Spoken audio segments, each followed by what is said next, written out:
So, welcome back. We gotta talk about this whole Jada and Will situation because I feel like there is this triangulation happening between Will Smith, his wife on paper, and let's get into it.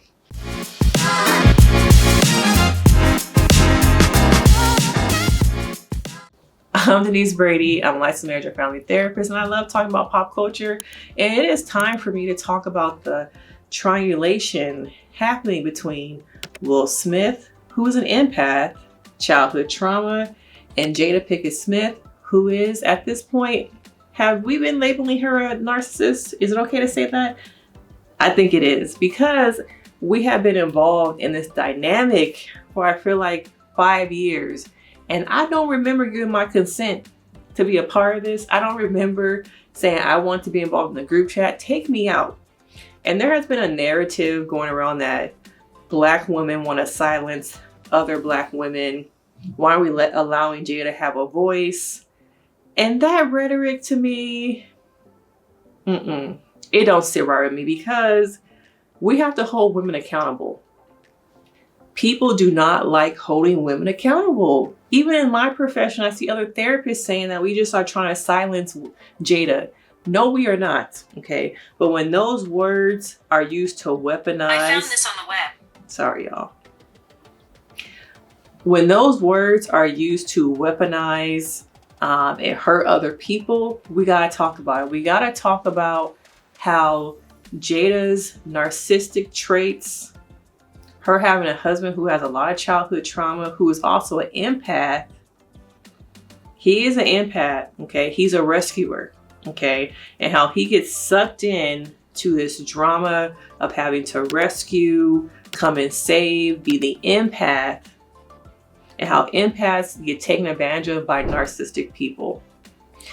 So looking at this whole thing, let's go back to the August Alsina stuff.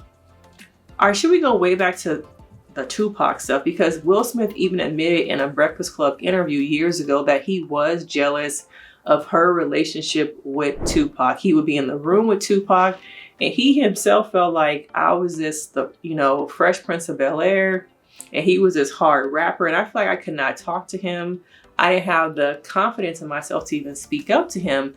And he admitted on the interview with him and Martin Lawrence when they were promoting Bad Boys that he was jealous of their dynamic, their relationship.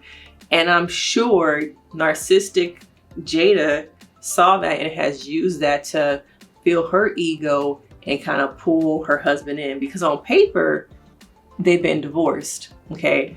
And so now we have it that she's coming out with this book, or the book is already out because I saw it at Target, okay? Now the book is already out, but because she's trying to sell a book, who gets hurt from these stories? Who becomes her rescuer? Her husband.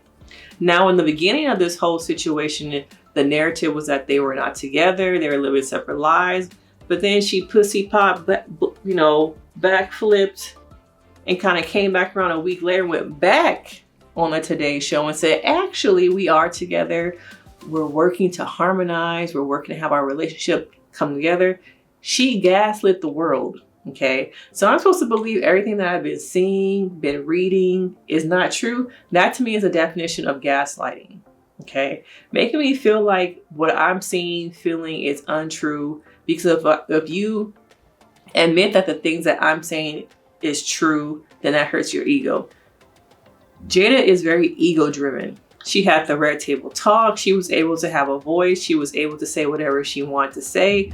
But once that got taken away from her, how else can I have a platform?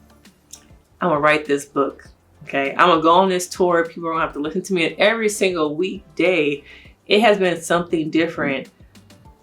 Tupac had alopecia. Girl, where? Okay. Tupac is evidently the love of her life, but there have been people in his camp who have came out and said that they didn't talk for like 2 years before he died. But Jada is able to use this thing, triangulate Tupac into this dynamic between these two people, and bring him in as a source to hurt this other person, and to bring that person in and have them feel like, okay, I need to fawn, I need to show up. take all my emotional energy, and that's the dynamic we are having. A lot of people end up in these type of narcissistic relationships because I feel like narcissists, and we have read, researched, learned, narcissistic people pick on certain types of partners to be in relationships. Low self-esteem, low confidence, okay? Anxious attachment style. They're wounded by things that they have been through. And a narcissist will pick up on all that and, okay, let me sink my teeth in. What can I get from this person? Okay. I'm sure that's what happened. And so we have this tour. We have Will now coming out. At first, he wasn't saying nothing. Okay.